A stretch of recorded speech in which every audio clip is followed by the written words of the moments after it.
Desde el gobierno anunciaron que el acuerdo con el Fondo Monetario se va a cerrar durante este primer cuatrimestre del año. Aunque oficialmente no se habla de cifras ni condiciones, en el mercado estiman que el desembolso sería de 20.000 millones de dólares. ¿Cómo impactará este nuevo convenio en la economía del país? Para responder esta y otras preguntas, estamos ya en comunicación con el economista Antonio Aracre. Hola Antonio, es un gusto saludarte. ¿Cómo estás?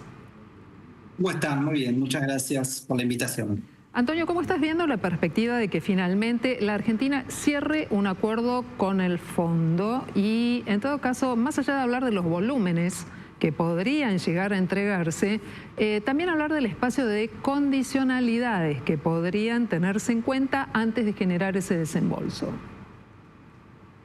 Bueno, vos sabés que las negociaciones con el Fondo Monetario son muy confidenciales y herméticas hasta el día en que sale el dictamen oficial y tanto el Fondo Monetario como el gobierno argentino comunican en qué términos fueron acordados esos desembolsos. Por lo tanto, por ahora solo tenemos especulaciones.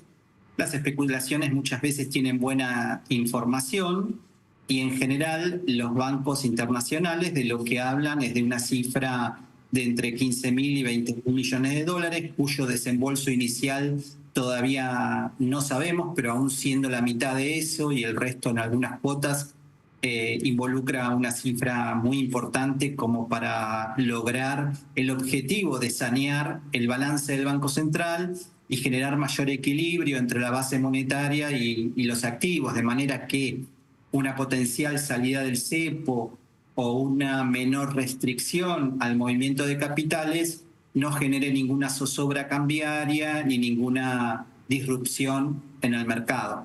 Esto es lo que se sabe hasta ahora. El gobierno ha dicho que la semana que viene va a estar mandando este DNU al Congreso y todo parecería indicar que en abril debería desembocar el desembolso de los fondos con la aprobación previa del directorio del Fondo Monetario y que el gobierno ahí podría decidir una unificación cambiaria y una, al menos parcial, liberación del cepo.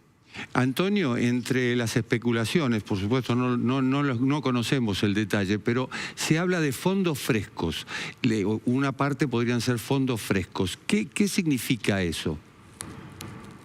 Bueno, lo que significa es que el gobierno tiene, el Estado argentino, más que el gobierno, tiene una deuda con el Fondo Monetario que debe cancelar en los próximos 7, 8 años, a razón de unos 5.000, 7.000 millones de dólares por año. No es fijo, cada año va cambiando de acuerdo a lo que en su momento se definió en la negociación del 2022. Adicional a eso también se pagan los intereses. Una refinanciación o un nuevo acuerdo con el Fondo Monetario implica que los pagos que vos le tenés que hacer te los rolean o te los refinancian para más adelante, te los tiran para más adelante. Es decir, que no tenés que utilizar reservas de tu Banco Central para pagar los vencimientos que tengamos en el segundo semestre de este año o el año que viene. Pero cuando se habla de fondos frescos, es que además de ese roleo o de esa refinanciación, van a entrar nuevos fondos. Sería equivalente a decir que vamos a endeudarnos con el Fondo Monetario Internacional por una nueva suma de dinero, que si bien es nueva deuda con el Fondo Monetario, no es una deuda creciente para la Argentina, porque el Tesoro Nacional cancelaría bonos de deuda que tiene con el Banco Central y por lo tanto a nivel Estado público sería un incremento neto, neutro o cero. Pero a nivel del Banco Central significaría una mejora significativa entre la relación entre los activos y los pasivos del Banco Central. Quería volver, Antonio, sobre este punto porque si bien esos fondos pueden ir a mejorar el estado de situación del Banco Central, en definitiva, si el Estado hace el esfuerzo, también lo siguen haciendo los contribuyentes a través del pago de impuestos. ¿Cómo se maneja o cómo se puede comprender o explicar esto? Bueno, el esfuerzo del contribuyente para pagar la deuda básicamente tiene que ver con los intereses de la deuda, porque el superávit fiscal, cuando el gobierno hace mucho énfasis en tener superávit financiero, significa tener un superávit que incluya el pago de los intereses.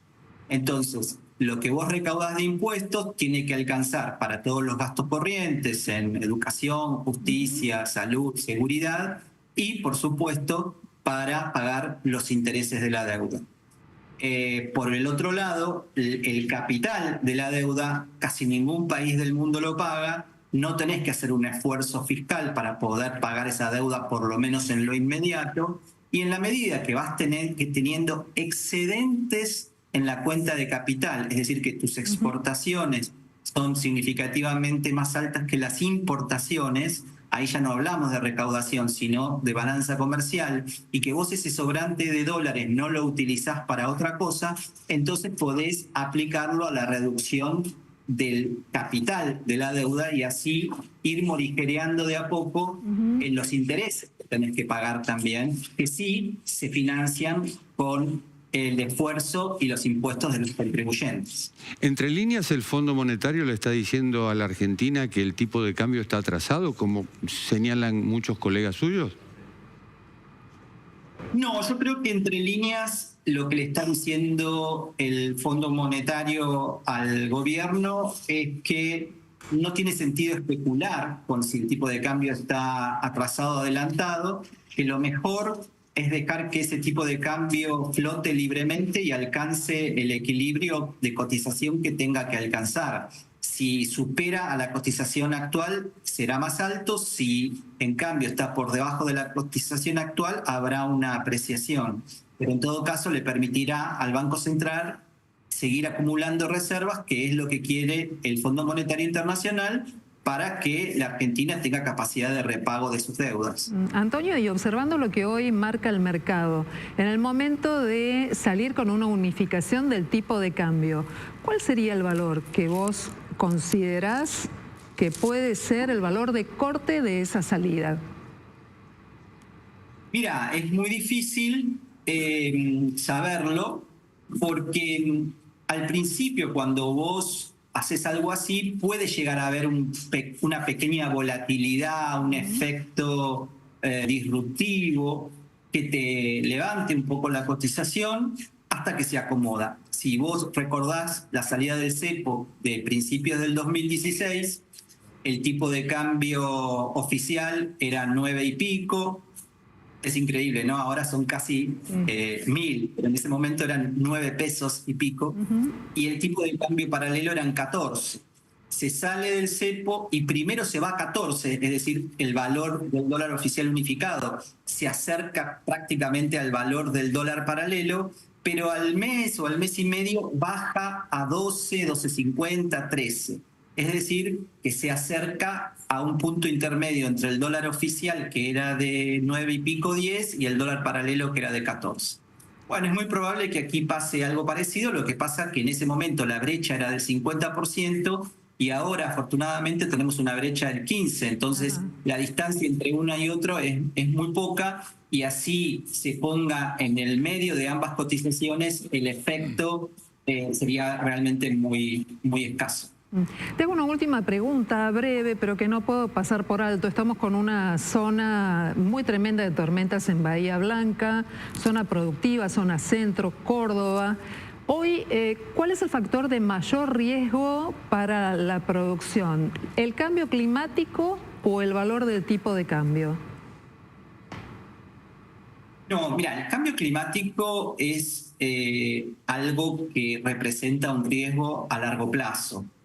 Hay que abordarlo porque si bien hay mucha discusión en la academia y entre los intelectuales sobre el verdadero problema que puede ocasionar, la raíz de donde se tienen que focalizar los esfuerzos para reducir esta contaminación que lleva a que en el largo plazo se produzca este cambio climático, la verdad es que cuando hablamos de producción, hablamos de la producción de este año, del año que viene, del otro, y eso no va a cambiar por el riesgo climático.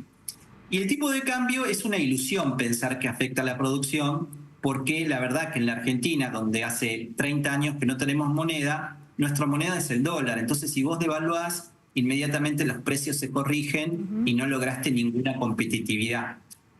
Para incentivar la producción hay que mejorar la competitividad. Y la competitividad la mejorás con reformas estructurales que te permitan bajar el costo laboral, el costo impositivo, el costo previsional, mejorar la logística, los caminos, la infraestructura. Devaluando es seguro que no lo vamos a lograr porque si no seríamos el país más competitivo del mundo, ya que somos el país que más hemos devaluado en los últimos 50 años. Antonio Aracre, es un gusto esta conversación. Gracias por estar junto a nosotros esta noche aquí en Noticias a las 20:30. Hasta la próxima. Gracias y buen fin de semana. Gracias.